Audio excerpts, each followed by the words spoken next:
noite a todos, sejam todos muito bem-vindos a mais um encontro virtual do Centro Espírita Jesus e Kardec. Vamos então, nesse momento, iniciando o nosso encontro com uma prece, rogando a nosso Mestre Jesus que nos ilumine, que nos abençoe nesse encontro. Auxilia-nos, Mestre amado, a abrirmos os nossos corações e as nossas mentes aos ensinamentos e às palavras do Teu Evangelho. Faculta-nos, Mestre, a possibilidade de termos junto de nós os nossos queridos irmãos de luz, da espiritualidade maior, que possam nos auxiliar com boas inspirações para esse momento de encontro, de aprendizado e de reflexão. Fica conosco, Senhor, durante essa noite, porque esse encontro se faz em Seu nome. Que assim seja. Vamos então, recebendo com carinho a nossa irmã Bianca de Nóbrega, que vai falar sobre o tema Façamos aos outros o que gostaríamos que nos fizessem. Olá, meus amigos. Hoje nós estamos aqui para falar do capítulo 11 do Evangelho segundo o Espiritismo. E o tema de hoje é fazer aos outros o que gostaríamos que os outros fizessem a nós. Em Mateus capítulo 22, versículo de 34 a 40, está registrada a passagem de Jesus, na qual o Senhor da lei lhe questiona sobre o maior mandamento. E Jesus diz: amarás o Senhor teu Deus de todo o teu coração e de todo o teu espírito, sendo este o maior e o primeiro mandamento. Em seguida, Jesus diz àquele homem da lei que o segundo mandamento consiste em amar o nosso próximo como a nós mesmos, sendo que toda a lei e todos os profetas estão contidos nestes dois mandamentos. Então nós vemos que Jesus ele simplificou os mandamentos de Moisés em dois: amar a Deus sobre todas as coisas e ao próximo como a ti mesmo. Também em Mateus, no capítulo 7, versículo 12, está registrado que Jesus nos recomenda fazer ao próximo aquilo que nós gostaríamos que ele fizesse a nós mesmos. Além dessa passagem descrita por Mateus, em Lucas, no capítulo 6, versículo 31, também tem uma passagem que diz que devemos tratar os homens como nós gostaríamos de ser tratados. Em Mateus capítulo 18, versículo 23 a 35, está uma forma muito sábia, que Jesus utilizou para explicar para a gente como funciona o reino dos céus. Jesus então compara nesse trecho o reino dos céus a um rei que quis pedir conta aos seus servidores e apresentaram a ele um homem que lhe devia 10 talentos. Talento, aqui para a gente entender, é o nome utilizado à época para designar a moeda da época. E esse homem que foi apresentado ao rei, ele não tinha condição de pagar os 10 talentos. Então o rei ordenou a ele que ele vendesse tudo o que tinha, incluindo sua mulher e filhos, para que fosse pagar sua dívida. Então esse homem, no desespero, ele se joga aos pés do rei e pede perdão da sua dívida. Ele clama pela compaixão e pela paciência do rei, que logo ele pagará sua dívida. Então o rei, ele fica tocado com aquele pedido de clemência e de perdão daquele senhor e perdoa a dívida. No entanto, esse senhor, quando ele sai do encontro do rei, ele encontra um outro homem que lhe deve 100 moedas. Ele agarra esse homem pelo pescoço e ordena que ele pague o que lhe deve. Esse homem devedor também implorou o perdão e a paciência do seu credor, mas o seu credor não quis saber do perdão, atirou o devedor na prisão até pagar tudo que ele devia. E aí o rei então ficou sabendo da atitude desse homem, mandou chamar o homem e lhe disse: mau servidor, eu perdoei a sua dívida porque você me pediu, mas você não foi capaz de perdoar a dívida do seu companheiro como eu fiz a ti? E então o rei, furioso, deixou aquele homem nas mãos dos carrascos, até que ele pagasse toda a dívida que ele devia. Jesus explica então com essa parábola que o reino dos céus, ele funciona dessa forma. Se cada um de nós não perdoarmos o nosso irmão pelas faltas cometidas contra nós, Da mesma forma, as nossas faltas, as faltas que nós cometemos contra os outros, elas não serão perdoadas. Nesse contexto, nós podemos observar que amar ao próximo como a nós mesmos e fazer a eles tudo o que nós desejamos que seja feito a nós é a expressão máxima de lei de caridade e amor que Jesus veio ensinar à humanidade terrena. Porque para que nós possamos exigir do nosso próximo a indulgência, a benevolência, a tolerância, nós também precisamos fazer a nossa parte. Qual é a nossa parte? É a de praticar essas virtudes com os nossos irmãos, nas nossas situações rotineiras. Conforme está registrado no Evangelho segundo o Espiritismo, a partir do momento que nós afastamos o egoísmo para seguir esse ensinamento de Jesus, de amar ao próximo como a nós mesmos, verdadeiramente, não haverá na terra mais ódios, mais desavenças. E sim haverá mais união, mais concórdia, mais benevolência mútua. Na questão 877 do Livro dos Espíritos de Kardec, Kardec questiona aos espíritos se a necessidade de viver em sociedade acarreta aos homens obrigações particulares. Os espíritos respondem então que sim. A primeira de todas as obrigações do homem é a de respeitar os direitos dos seus semelhantes, uma vez que aquele que respeita o direito dos seus semelhantes estará sendo sempre justo. Inclusive, os espíritos deixam claro que a confusão do nosso mundo vem da falta de prática da lei da justiça e do fato de cada um utilizar um tipo de represália contra os fatos que ocorrem no nosso dia a dia. Então, os espíritos deixam claro que a vida em sociedade ela traz direitos e deveres recíprocos. Mais adiante, no próprio Livro dos Espíritos, na questão 879, Kardec questiona aos espíritos qual seria o caráter do homem que praticasse a justiça em toda a sua pureza. E os espíritos então respondem que o caráter seria o do verdadeiro justo, a exemplo de Jesus, porque praticaria também o amor ao próximo e a caridade, requisitos esses sem os quais não se chega na verdadeira justiça. Então vejam, tanto os evangelhos que relatam as passagens do Mestre, quanto os textos da doutrina espírita, ditados pelos irmãos de luz, todos eles ratificam a necessidade de respeito aos direitos dos nossos irmãos, o que nada mais é do que fazer a eles o que nós desejamos que seja feito a nós mesmos. Em Mateus capítulo 22, versículo 15 a 22, e também em Marcos, no capítulo 12, versículo 13 a 17, está a seguinte passagem do Mestre Jesus Cristo. Os fariseus e herodianos, eles se juntaram para fazer a Jesus a seguinte pergunta: devemos ou não pagar o tributo a César? E Jesus responde aquela famosa frase: dai a César o que é de César, e a Deus o que é de Deus. Então, para começar a entender essa passagem, nós precisamos entender primeiro o conceito histórico daquele tempo. Naquele tempo, os judeus eles tinham horror ao imposto cobrado por César, que era o imperador romano, e eles transformaram esse pagamento de imposto em uma questão religiosa. Essa pergunta que fizeram a Jesus foi, na verdade, uma grande armadilha, porque a depender da resposta de Jesus, poderiam jogar contra ele tanto os romanos quanto os judeus, se ele discordasse ou não daquele pagamento de imposto. Então Jesus, conhecendo a malícia daquele povo e antevendo todos os possíveis desdobramentos que ocorreriam a partir da sua resposta, ele aproveita para dar mais um ensinamento. Jesus, ele repudia qualquer prejuízo material ou moral que possa ser causado ao próximo, determinando que seja respeitado o direito de cada um, à medida que nós também desejamos que os nossos direitos sejam respeitados. E sobre essa passagem de Jesus, na qual ele diz a famosa frase dai a César o que é de César, Erasto, em uma comunicação compilada na Revista Espírita de 1861 de Kardec, ele explica que a igualdade proclamada por Cristo é igualdade ante a justiça de Deus. E o que é isso?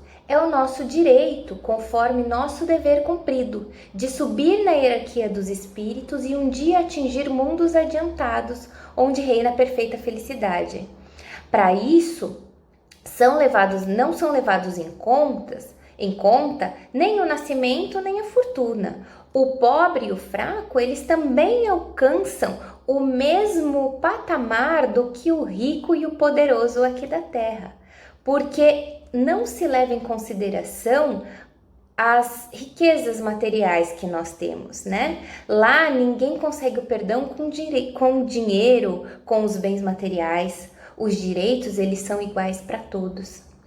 No Evangelho segundo o Espiritismo, há uma comunicação feita por Lázaro em 1862, através da qual ele deixa claro que o amor é o sentimento que está acima de tudo, e é o resumo em uma só palavra de tudo que Jesus pregou a nós. Ele traz no ponto mais delicado e evoluído dos nossos sentimentos, ele diz, que o mais delicado e evoluído é o amor, mas não o amor no sentido vulgar que nós conhecemos, mas sim aquele amor que substitui o individualismo pela integração das criaturas e culmina em acabar com as misérias sociais.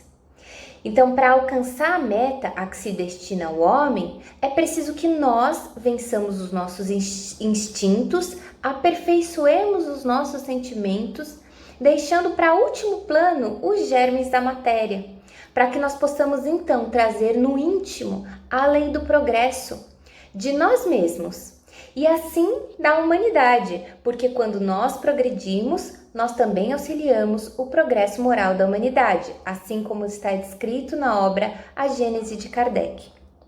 Lázaro ainda explica no Evangelho que os instintos eles imperam sobre aqueles irmãos menos avançados, que ainda estão libertando-se pouco a pouco de todas as paixões materiais. Mas que para nós possamos burilar o nosso espírito, Lázaro diz que devemos cultivá-lo como se faz o cultivo de um campo. Ele diz que toda a riqueza futura depende do nosso trabalho de hoje. E ele não fala sobre riqueza no sentido material que nós estamos acostumados, mas sim riqueza espiritual, aquela que faz com que haja efetivamente o melhoramento da nossa conduta e do nosso espírito. Aquela riqueza que não se deprecia e que nós podemos levar além dessa vida. Pois vejam, todas as virtudes que o espírito conquista, ele as leva para o decorrer de sua existência. As virtudes, elas não são perdidas com o desenrolar dos processos reencarnatórios. E é então que, entendendo e praticando a lei do amor que Cristo nos ensinou, que nós podemos conceder suaves prazeres à nossa alma, o que nos proporciona gozar do início das alegrias celestiais. E aqui entendamos que a prática da lei do amor inicia-se justamente com aquele pensamento que devemos ter de não praticar algo contra o próximo que nós não desejamos a nós mesmos. E é possível ressaltar o que Kardec traz em sua Revista Espírita de 1861. Ele diz que conhece-se um verdadeiro espírita não por suas palavras, mas sim pela prática da lei do amor e da caridade, pela abnegação da sua personalidade. Dessa forma, de nada adianta nós falarmos sobre a doutrina, sobre as passagens do Cristo, estudarmos a doutrina, se esse estudo não se materializar na nossa conduta, porque a lei do amor, ela se materializa em uma ação, é uma conduta diária dirigida ao nosso próximo. E para início da prática da lei do amor, a gente começa a pensar, antes de agir as situações da nossa vida, se aquele ato nosso, desferido contra o nosso próximo, é o mesmo que gostaríamos que fizessem a nós. É um grande início já ter esse pensamento para a prática da lei do amor. E vejam que o amor é a essência divina. E se todos nós temos uma centelha divina dentro de nós devemos então concluir que o amor está em todo o coração, em todo o espírito, mas em todo mesmo. Até o mais perverso dos homens, ainda há alguém que ele ame. Alguém que faça com que o seu coração bata mais forte de uma forma pura. Que o princípio do amor que Deus plantou no coração de cada um de nós, ele existe, até no mais perverso dos homens. Então o amor, ele é como se fosse uma semente que Deus planta no nosso espírito e essa semente vai crescendo, se enraizando e frutificando à medida que desenvolvemos a nossa moralidade, à medida que nós vamos praticando as nossas virtudes e criando consciência de que os nossos atos, eles não devem prejudicar o nosso semelhante e que aquele semelhante é nosso irmão e devemos fazer a ele somente aquilo que desejamos a nós, conforme já é ensinado por Jesus Cristo em diversas passagens que ele teve aqui na Terra. Nesse sentido, é muito importante para praticarmos o amor que Jesus veio nos ensinar, amor este que já está em nosso espírito, naquela centelha divina que Deus incluiu no nosso coração, a seguinte conduta. Antes de agirmos contra o nosso irmão, devemos trabalhar a nossa conduta para ter equilíbrio suficiente para nos perguntar antes de agir. Isso que eu estou fazendo para o meu irmão é o que eu gostaria que ele fizesse a mim? Então, essa pergunta já é extremamente boa para a gente saber quando nós estamos agindo bem e quando nós não estamos. Parar para nos perguntar isso faz toda a diferença, porque é a partir da resposta a essa pergunta que nós conseguimos barrar as más atitudes e que nós conseguimos ter melhores atitudes. Nós não podemos condenar o nosso próximo sem antes elevar o nosso pensamento a Deus e verificar se aquela nossa conduta de julgamento ela é correta ou não. Porque na maioria das vezes o julgamento não é uma coisa correta. Nós devemos parar para pensar o que nós estamos fazendo de bom para esse nosso irmão, para auxiliar ele na jornada dele, ainda que ele tenha muitas dificuldades, como todos nós temos. E o que é isso, né? Essa prática de tentar verificar se a gente está agindo com os outros assim como a gente espera que as pessoas ajam conosco, se não o melhoramento da nossa conduta, do nosso espírito, da nossa moralidade, é o que nos aproxima cada vez mais de Deus. Além disso, para que nós possamos burilar o nosso amor, é preciso que a gente saia daquela visão egoísta de amar somente aqueles que são da nossa família. Porque vejam, quando vão chamar Jesus e perguntar e dizer para ele que a sua família está aguardando, Jesus diz: "Mas quem é minha família?" E nesse trecho ele está justamente ensinando para todos nós que a família dele é a família humana. O amor que nós temos, ele não deve se restringir somente àqueles que estão debaixo do mesmo teto que nós. Muito pelo contrário, nós devemos distribuir esse sentimento sublime de amor a todos os irmãos, independentemente de estarem no nosso círculo familiar ou no nosso círculo de amizades. Através do melhoramento do nosso sentimento de amor, nós afastamos o egoísmo e conseguimos também afastar os preconceitos que temos contra o nosso próximo. Porque quando Jesus diz para nós que nós devemos amar o próximo, ele não discriminou qual era o próximo. Se era somente o próximo da nossa família, do nosso segmento religioso, da mesma etnia que a nossa, ele não discriminou qual era o próximo. O mandamento de amar ao próximo, então, a gente pode concluir que ele é universal para todos os irmãos, sem distinção alguma. Até mesmo porque Jesus, em momento, nunca fez distinção entre as ovelhas do seu rebanho. A doutrina espírita, de uma forma bendita e maravilhosa, traz para nós o exemplo dos mundos superiores, nos quais somente o amor rege a humanidade, e não somente aquele amor limitado que nós sentimos no grau evolutivo que nós estamos hoje, mas é um amor puro por todo e qualquer irmão. O que faz com que um espírito de luz por exemplo, de alta envergadura, vem aqui na Terra nos ajudar a evoluir, senão o amor que ele sente por seus irmãos? O que fez Jesus vir aqui na Terra e mostrar toda a sua doutrina, senão o amor que ele sente por nós? Jesus veio passar essa mensagem que ele passou para nós tão amorável, ele passou por todo o seu calvário, senão única e exclusivamente por amor. Mas não somente o amor àqueles que eram da sua família aqui na terra, ou do seu povoado, ou da sua pátria, mas sim aquele amor por todos nós da humanidade, que somos a verdadeira família terrena, a família humana. O nosso planeta, que está destinado a uma melhora, ele está certamente destinado à prática desse amor mais efetivo, do verdadeiro amor. E os efeitos da prática desse amor é o aperfeiçoamento moral da raça humana e a felicidade durante a vida na Terra. Nós não podemos acreditar que somente aqui na Terra que há somente secura no coração das pessoas que estão aqui.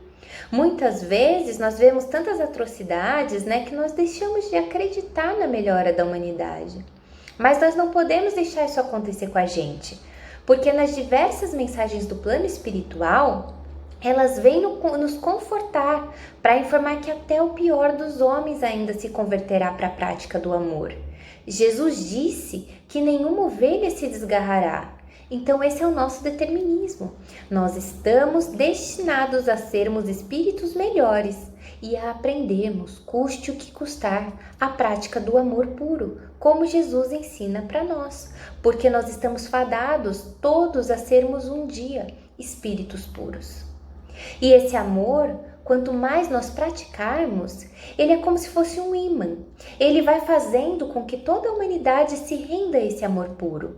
À medida que nós tivermos contato com ele, à medida que melhorarmos os nossos sentimentos e pensamentos, nós necessariamente atrairemos mais amor para nós e para o planeta Terra. Então a fatalidade será a Terra, uma morada de exílio e de provações, ser uma morada melhor, onde há a prática do bem, da caridade, da abnegação, da paciência, da resignação, que são sentimentos adquiridos depois de adquirida a virtude de amar o nosso próximo. Temos que nos esforçar então para praticar a lei do amor. Não é fácil. Ainda no nosso grau evolutivo, não é fácil a prática da lei do amor, mas é uma lei que nós podemos desenvolver a cada reencarnação e a cada provação que o nosso espírito atravessa.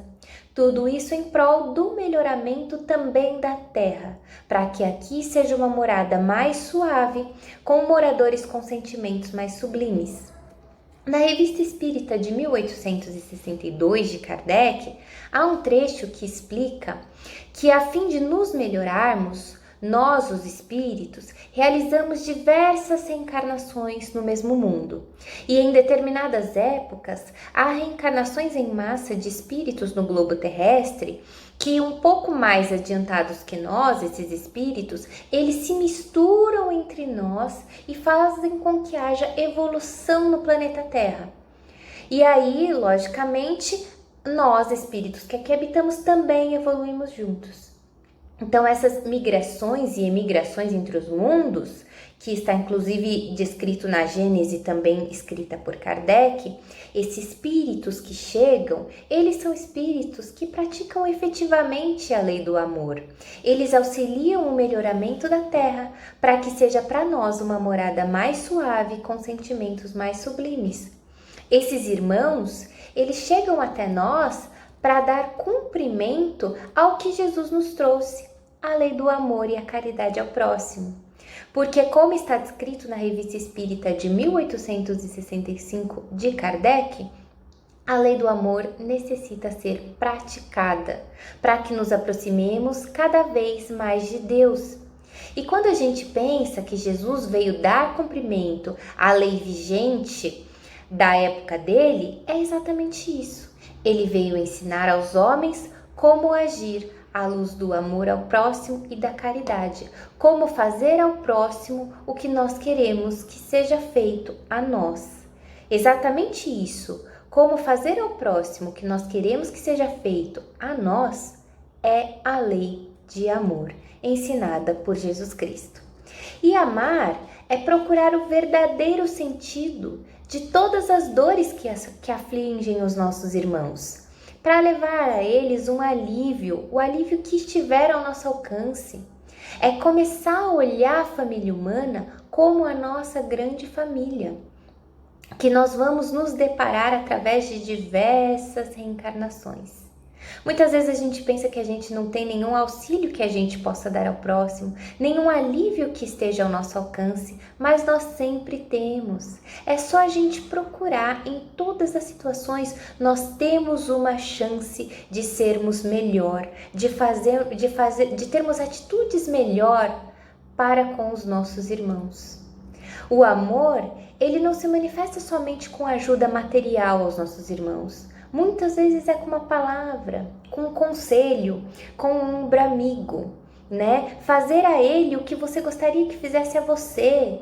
Isso significa fazer a ele todas as coisas boas que você espera que ele também faça com você. O amor, ele também se manifesta dentro do nosso próprio lar, com aquelas pessoas que pode ser que a gente nem se dê tão bem, que pela misericórdia divina, são aquelas pessoas que estão partilhando do mesmo lar que o nosso, mas que nós devemos fazer de tudo que está ao nosso alcance para apoiá-las, para auxiliar essas pessoas nas suas dificuldades. Nós devemos fazer ao próximo tudo aquilo que gostaríamos que fizessem a nós. Porque qual será o destino desse planeta e do nosso próprio destino se nós fizermos ao nosso próximo coisas que claramente gostaríamos que fizessem a nós? Essa não é a lei que Jesus veio nos ensinar para que nós consigamos chegar ao Pai? Essa é a lei. Então, na obra O Consolador, de Chico Xavier, escrita por Emmanuel diz que o amor é a própria lei da vida e sob o domínio sagrado, todas as coisas se unem ao Criador. Isso nós podemos observar nas manifestações mais humildes do universo, desde as poeiras cósmicas que nós vemos as atrações magnéticas mais profundas, até os corpos mais simples, de precipitações químicas mais simples. Em tudo nós podemos enxergar a lei do amor, de Deus. E é claro que se nós tivermos olhos de ver, né? Para perceber a grandiosidade do universo, que é tudo fruto do amor divino. Trazendo o amor mais próximo à nossa vida, nós podemos ver ele em todo momento presente nas nossas relações familiares e sociais. Nós podemos ver que a cada situação nós temos oportunidade de sermos melhores. A cada conversa que nós temos com os nossos irmãos encarnados aqui na Terra, nós temos a oportunidade de fazer o bem. E isso faz com que o nosso espírito evolua. Isso nos traz paz para seguir a nossa jornada. Isso nos aproxima de Deus. Então, nós devemos fazer ao máximo para perseguir essa conduta, sempre pensar antes de agir, sempre ter equilíbrio suficiente para raciocinar antes das nossas condutas, para não agir no impulso, para não agir quando estamos com algum tipo de animosidade, para não agir com nenhum sentimento de fúria, de raiva. E isso, meus irmãos, é um controle diário. Isso é um controle em todas as situações da nossa vida. É o vigiai. Não basta a gente só orar, nós devemos vigiar as nossas condutas, vigiar os nossos pensamentos, vigiar os nossos sentimentos, para que a gente consiga atrair para nós e para o planeta Terra coisas melhores, para que um dia a lei do amor seja efetivamente aqui instalada. E assim, futuramente, através da lei do amor, nós teremos necessariamente uma grande fraternidade universal, com a união de todos os interesses morais do homem, para a aplicação efetiva da lei do amor, realizando sempre ao próximo somente o que nós gostaríamos que seja feito a nós mesmos. Muito obrigada e que a paz de Jesus Cristo permaneça entre nós. Agradecemos a nossa irmã Bianca pela exposição do tema e vamos, através de uma prece, partindo para o encerramento do nosso encontro. Agradecendo profundamente a Jesus pela possibilidade, pela oportunidade que tivemos de nos debruçarmos sobre bons ensinamentos. Rogamos, Mestre, que nos ajude a nos fortalecermos à vontade de nos melhorarmos, de colocarmos em prática os teus ensinamentos. Abençoa, Senhor, e ilumina o nosso caminho, que possamos trilhar em direção do bem e da nossa melhoria individual. Obrigado, Senhor, por mais esse encontro. Que a tua paz nos acompanhe.